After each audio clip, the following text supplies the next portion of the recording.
Grand rising, grand evening, whatever time it is for you. So the other day, it rained here. It was a beautiful storm, and I wrote a poetic transmission today in regards to that experience. So I tried recording this video outside. It's a beautiful day today. And so I went to the park and I attempted to record this at the park so I could bring you guys outside and bask in Gaia's glory and beauty with me. But unfortunately, until I get a better mic and an upgrade my device, it's not going to be possible for me to bring you guys outside with me. The sound was, you could barely hear anything that I was saying.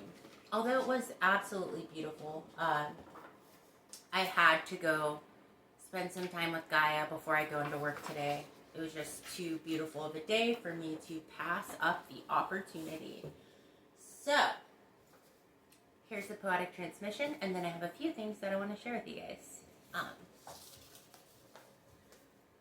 Raindrops fall in sync with Gaia's heartbeat, a sound bath frequency that aids in release. She sings you a lullaby, laced with relief, and promises of what you'll gain if you allow her to lead. Pitter patter, singing her song to you. Knowledge and wisdom flows from crown into root. She wraps her roots around you. A quiet, sacred space envelops you, and nutrients adorns your head with lace. Her lace is made of feathers and butterfly wings. Nuzzled in her sacred room, you allow her to sing. A song that began with acoustic drips evolves into a flood sprinkled with river rocks. They dance upon your hip bones. They glide across your lips before they find refuge within your auric ribs. You are healed by her. You've been filled by her. And now it's time to sprout. Allow all that she's gifted to flow from heart to mouth. I hope you guys enjoyed that. So something else that I did want to share with you guys is at the end of this month, Mercury is going to be going into retrograde. So a lot of you know what that entails. I like to call them Mercury echoes, right? If there are people, places, experiences attempting to reach out to you, things that you've already transcended, people that you have removed access to you for your safety, to protect your peace, to protect your sovereignty, to protect your livelihood, and these individuals attempt to reach out and reconnect, that is very common when Mercury goes into retrograde. My advice would be to allow the echoes to echo, but don't allow anything back into your experience that you have had to heal through, survive through, and that you have transcended. There are a lot of past lessons and experiences that you've already learned those lessons. You have already gained the knowledge, wisdom, and insight encoded in those karmic cycles and experiences. You do not need to invite those things back into your life. Now, I know for me, due to these circumstances that I transcended and I survived, I have been guided to do certain things that make it essentially impossible for anybody from my past cycle who meant me harm or who was doing things out of malice to reconnect, reattach, or find me. I feel like this has been very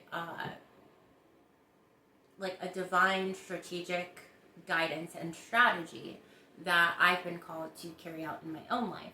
And so if any of these things that I mentioned feel like they resonate with you, and then taking these actions might help in maintaining your peace, your safety, your livelihood, and above all, your balance and your temperance.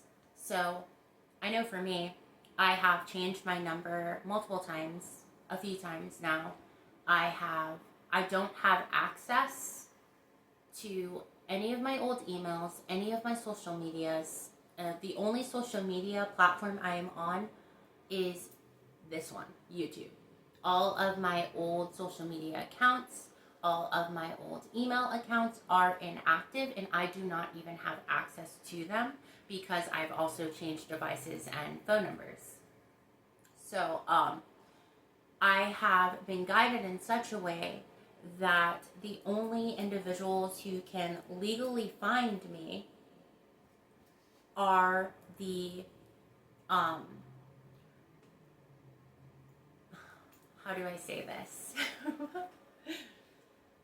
I have made it so the only individuals who can legally find me are those law enforcement agencies that I've connected with and that I've shared certain information with in regards to the crimes that were committed against me and my children. Those are the only individuals, entities, conglomerates that can legally find me.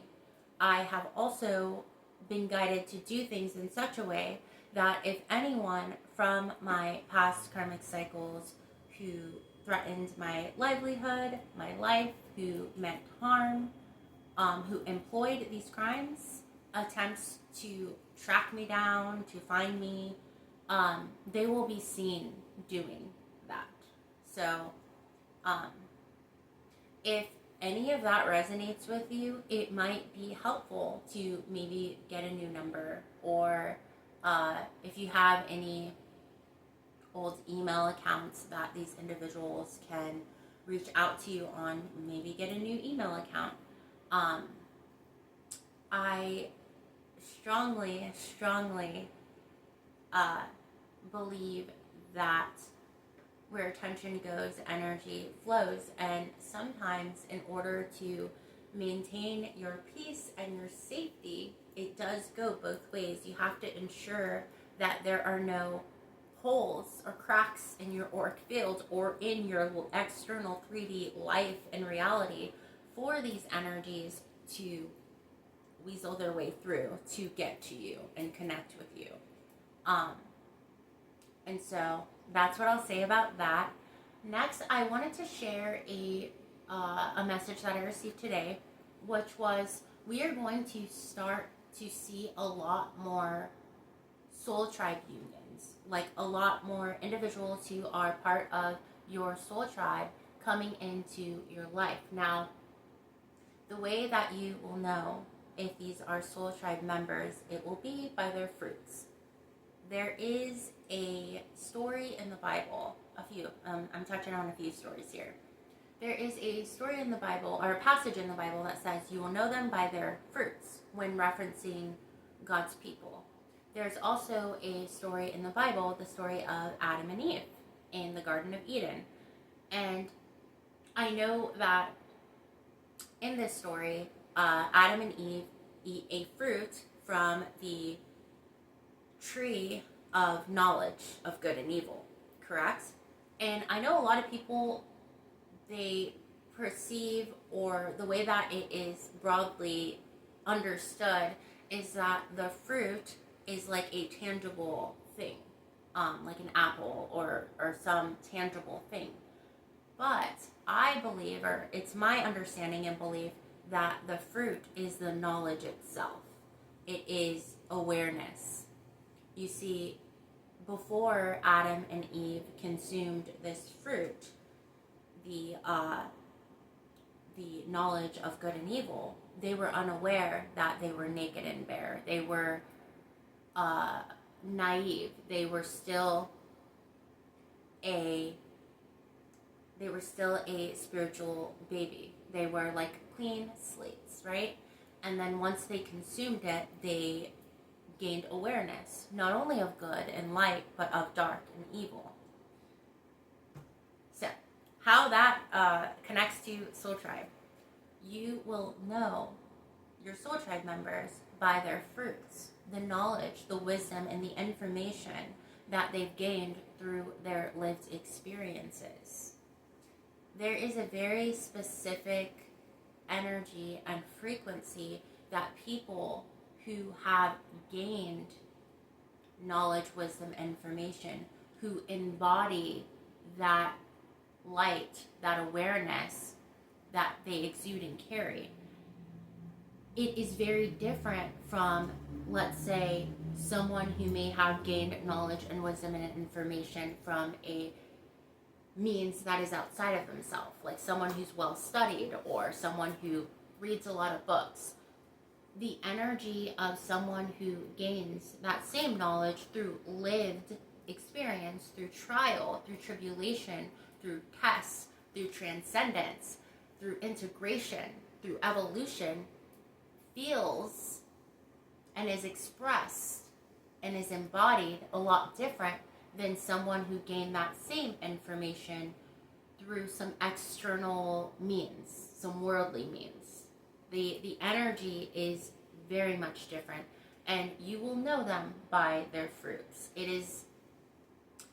There is also a instant soul recognition that occurs when you meet soul family. It's like, hey, I don't know how or from where, but we've met before, right?